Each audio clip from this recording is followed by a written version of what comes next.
നമസ്കാരം. നമസ്കാരം. എന്തൊക്കെയുണ്ട് വിശേഷങ്ങൾ? നമ്മൾ ഇപ്പോൾ 6 മാസം കഴിഞ്ഞു. അതെ അതെ അതെ. ഇപ്പൊ തീർച്ചയായിട്ടും കണ്ടപ്പോൾ ചോദിക്കാനുള്ള കാര്യം, എന്നെ അറസ്റ്റ് ചെയ്യൂ എന്ന് പറഞ്ഞൊരു വിവാദം നടന്നുകൊണ്ടിരിക്കുക. എന്തുകൊണ്ടാണ് നിങ്ങൾ അറസ്റ്റ് ചെയ്യാത്തത്? ആ വിഷയം ഒന്ന് പറയൂ. ആ വിശേഷം മാത്രം എനിക്ക് അറിയാം. എന്നെ അറസ്റ്റ് ചെയ്യൂ എന്ന് പറയാനുള്ള കാരണം, ഒന്നാമത്തെ കാരണം ഞാൻ പറഞ്ഞ കൊറോണ സമയത്ത് വളരെ ജനങ്ങൾ മരിച്ചു കൊണ്ടിരിക്കുന്നു. അപ്പോൾ ഇത് അടക്കാനായിട്ട് ബോഡി അടക്കാൻ രക്ഷയില്ലാത്ത സന്ദർഭത്തിൽ നമ്മൾ PP കിറ്റും അതുപോലെ സാനിറ്ററി മാസ്കുമായി ബന്ധപ്പെട്ട് എല്ലായിടത്തും ചെല്ലുകയുണ്ടായി. അപ്പൊ അങ്ങനെ വന്നപ്പോഴേക്കും പലരെയും ക്ഷേത്രങ്ങളിൽ ചെന്നു, ആരാധനാലയങ്ങളൊക്കെ ചെന്നപ്പോൾ അത് കമ്മിറ്റി കൂടി തീരുമാനിക്കണമെന്ന് വെച്ചപ്പോൾ ഞാൻ സ്വന്തമായി ലോൺ എടുത്തിട്ട് ഒരു പേയ്മെന്റ് എടുത്തു. അങ്ങനെ ഞാൻ PP കിറ്റ് വാങ്ങിച്ചു. അപ്പോൾ PP കിറ്റ് വാങ്ങിച്ചപ്പോൾ 500 രൂപയ്ക്കാണ് എനിക്ക് കിട്ടിയത്. ഞാൻ അത് മേടിച്ച് ഈ നാടിന് വേണ്ടി ഫ്രീ ആയിട്ട് കൊടുത്തു.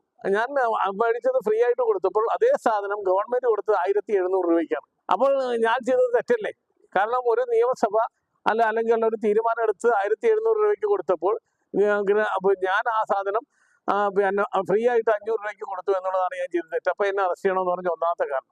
രണ്ടാമത് പറഞ്ഞത്, ഇവിടെ എല്ലാവർക്കും 2 വീലറിൽ പോയാൽ ഹെൽമെറ്റ് ഇല്ലെങ്കിൽ പോലീസ് പിടിക്കും. ഒരു കാറിൽ പോകുമ്പോൾ നമ്മുടെ ട്രാക്ക് ലംഘിക്കുകയോ അല്ലെങ്കിൽ അത് വെച്ചാൽ പോലീസ് പിടിക്കും. പക്ഷെ ഇവിടെ വലിയ അഴിമതി കാണിക്കുന്നവരെ പോലീസ് പിടിക്കുന്നില്ല, അത് കാണുന്ന പോലുമില്ല. ഉദാഹരണത്തിനാണ് 600 മദ്യഷാപ്പുകളിൽ ഇപ്പോൾ പുതിയതായിട്ട് വന്നു. ഓരോ മദ്യഷാപ്പ് വരുമ്പോഴും ഇപ്പൊ എന്റെ നാട്ടിലാണെങ്കിൽ ആ മദ്യഷാപ്പ് വന്നിരിക്കുന്നതിന്റെ തൊട്ട് മറ്റേ എഞ്ചിനീയറിംഗ് കോളേജാണ്. 100 മീറ്റർ താഴെ കൊടുക്കാൻ പാടില്ലെന്ന നിയമം നിലനിൽക്കെ അത് എന്റെ വീടിന്റെ അവിടെ കൂടി പുറകിലാണ് കൊടുത്തിരിക്കുന്നത്. ഇപ്പൊ 600 ഷാപ്പ് ഇങ്ങനെ കൊടുത്തിട്ടുണ്ട്. അപ്പോൾ ഇത് എന്തുകൊണ്ട് ഇങ്ങനെ വന്നു? അപ്പൊ അത് നിയമലംഘനമല്ലേ? അപ്പൊ ആ നിയമലംഘനം ചൂണ്ടിക്കാണിച്ചു എന്നുള്ളപ്പോൾ ഒന്നെങ്കിൽ ഞാൻ പറഞ്ഞത് തെറ്റാണ്, അല്ലെങ്കിൽ എവിടെയോ പെശകൊണ്ടവർ തിരുത്തിയാൽ മതി. അത് തിരുത്തുന്നില്ല എങ്കിൽ എന്നെ അറസ്റ്റ് ചെയ്യണം, ഞാൻ പറഞ്ഞതാണ് തെറ്റ്. ഇതാണ് രണ്ടാമതായിട്ട് ഞാൻ പറയുന്നത്. മൂന്നാമതായിട്ട് പറയുന്നത് ജനാധിപത്യ വ്യവസ്ഥ. അപ്പൊ ഇവർ ജയിച്ചു കഴിഞ്ഞാൽ ജനങ്ങൾക്ക് വേണ്ടിയല്ലേ പ്രവർത്തിക്കേണ്ടത്? അങ്ങനെ വരുമ്പോൾ 40 രൂപയുടെ പെട്രോൾ ഇപ്പൊ മലേഷ്യ മറ്റുള്ള രാജ്യങ്ങളിൽ 50 രൂപയ്ക്ക് ജനങ്ങൾക്ക് സബ്സിഡി ഇനത്തിൽ കൊടുക്കുമ്പോൾ ഇവിടെ ജയിച്ചു വന്ന ഇവർ അത് 110 രൂപയ്ക്ക് കൊടുക്കുന്നു.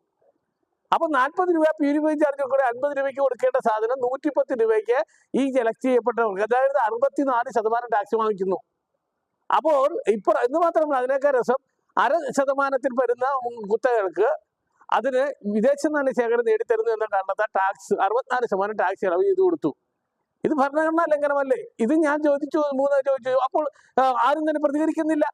അപ്പോൾ ഞാൻ പറയുന്നു, ഞാൻ ചെയ്തത് തെറ്റാണ് എങ്കിൽ എന്നെ അറസ്റ്റ് ചെയ്യണം. കാരണം ഞാൻ നിയമമല്ലേ പറഞ്ഞത്. ഈ നിയമം ശരിയാണോ എന്ന് ഇതിന്റെ ഉത്തരവാദിത്തപ്പെട്ടവർ അന്വേഷിക്കുകയും അതിൽ ശരിയുണ്ടെങ്കിൽ, അത് തെറ്റാണെങ്കിൽ ഒരിക്കലും അവരെ ആരെയും അറസ്റ്റ് ചെയ്യാൻ. കാരണം ഗാന്ധിയൻ മാർഗത്തിൽ പോകുമ്പോൾ എനിക്ക് ആരോടും പണക്കമില്ല, പരിഭവമില്ല, എല്ലാ പാർട്ടിക്കാരും ബഹുമാനിക്കുന്ന ആളാണ് നമ്മൾ.